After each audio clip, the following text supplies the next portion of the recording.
छात्राओं, पिछले वीडियो में हम भाषा के अर्थ एवं परिभाषा के संबंध में विस्तार से चर्चा कर चुके हैं और एक सर्वमान्य परिभाषा भी हमने निर्धारित की, जिसकी अध्ययन सामग्री भी मैं आपके साथ साझा कर चुकी हूँ, जिससे आप अवश्य लाभान्वित होंगे।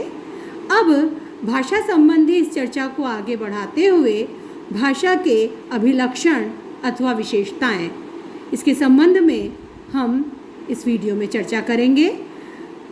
तो छात्राओं, जब हम भाषा के अभिलक्षण, लक्षण, विशेषता या प्रकृति की बात करते हैं, इन सब का एक ही तात्पर्य है, अभिलक्षण, लक्षण, विशेषता या प्रकृति। इनसे तात्पर्य है भाषा के अभिलक्षण या भाषा के लक्षण या भाषा की विशेषता या भाषा की प्रकृति। सबका एक ही भाव है, एक ही अर्थ है। तो जब इस संबंध में बात करते हैं तो यहाँ भाषा से आशय है मानव भाषा। किसी भी वस्तु के अभिलक्षण या विशेषता ही उस वस्तु को अन्य वस्तु से अलग करते हैं।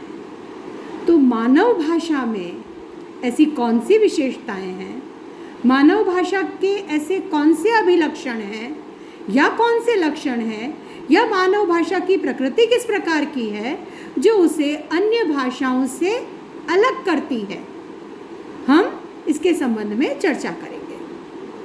यदि हम भाषा के अभिलक्षण की बात करें तो उससे आशय है भाषा की प्रकृति, भाषा का सहज स्वभाव या विशेषता।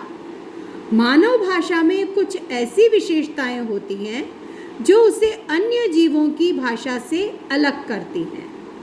हॉकेट ने इस प्रसंग में 7 अभिलक्षणों का उल्लेख किया है।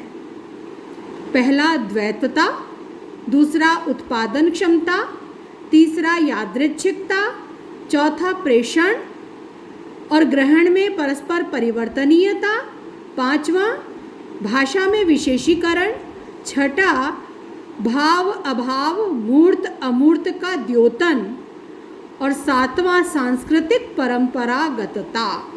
तो ये 7 अभिलक्षण या 7 लक्षण या 7 विशेषताएं हॉकेट जो प्रसिद्ध भाषा वैज्ञानिक हैं उनके द्वारा उल्लेखित हैं। इसके अतिरिक्त भी कुछ अन्य विद्वानों ने और अभिलक्षणों की भी चर्चा की है। तो हम उन सभी को समाहित करते हुए भाषा के मुख्य अभिलक्षणों को या मुख्य विशेषताओं को या भाषा की प्रकृति को या भाषा के मूल स्वभाव को समझने का प्रयास करेंगे।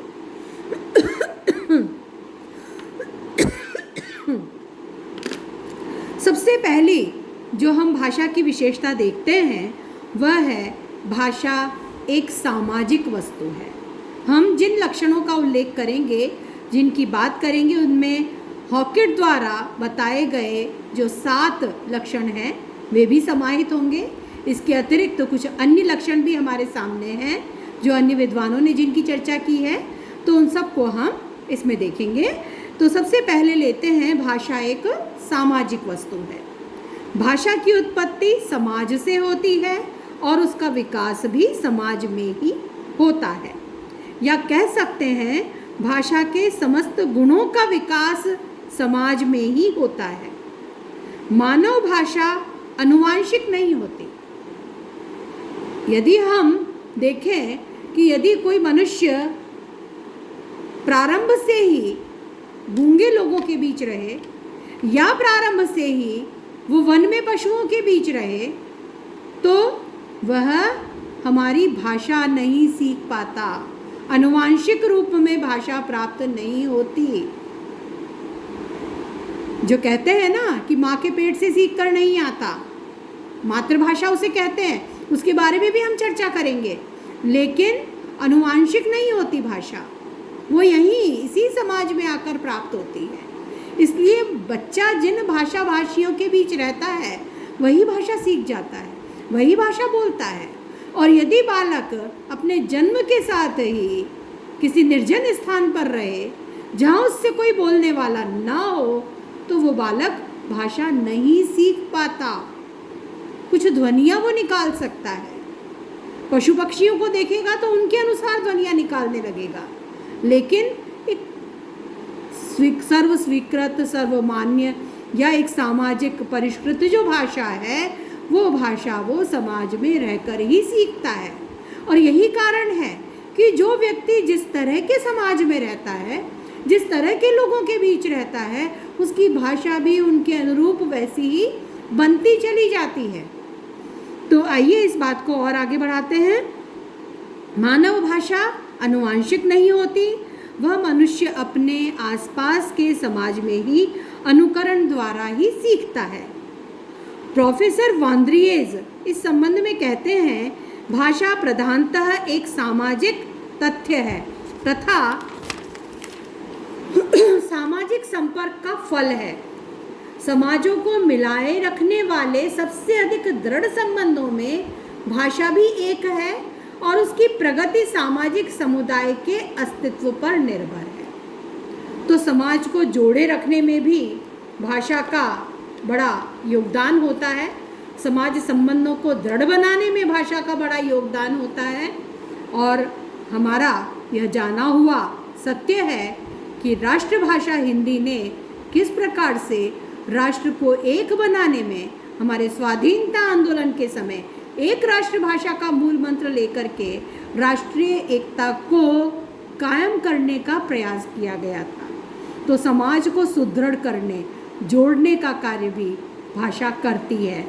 तो एक भाषा बोलने वाले लोगों के पारस्परिक संबंध सुदृढ़ होते चले जाते हैं और इसके साथ ही भाषा की प्रगति सामाजिक समुदाय के अस्तित्व पर निर्भर है। समाज जितना प्रगति करेगा उतनी ही भाषा भी प्रगति करेगी, यह स्वाभाविक है। समाज में जितने नए विकास होंगे उनके अनुरूप शब्द भाषा में स्वतः ही आते चले जाएंगे, अभिव्यक्ति क्षमता उतनी ही बढ़ती चली जाएगी। तो इस प्रकार से भाषा समाज में ही होती है, समाज में ही प्राप्त होती है और समाज में ही भाषा विकसित भी हुआ करती है। भाषा का अर्जन समाज के माध्यम से होता है और विसर्जन भी समाज में ही होता है। हम समाज से ही भाषा प्राप्त करते हैं और समाज को ही भाषा प्रदान करते हैं। मानव समुदाय ही तो है जो उस भाषा को और विकसित करता है, भाषा का और विस्तार होता है। मानव पुरानी पीढ़ी से भाषा सीखता है और नई पीढ़ी को सिखाता है।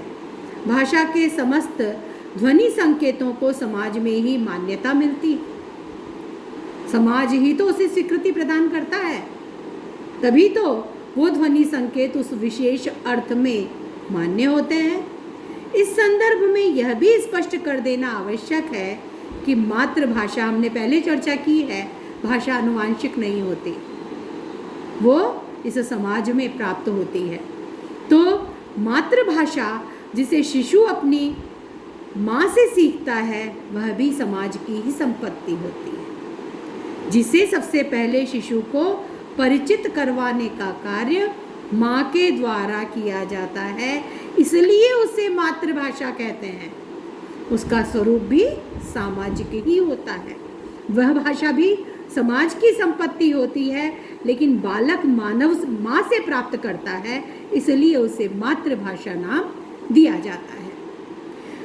अगली जो विशेषता भाषा की हमारे सम्मुख आती है, जिसकी हम चर्चा करेंगे, वह है भाषा एक पद्धति है।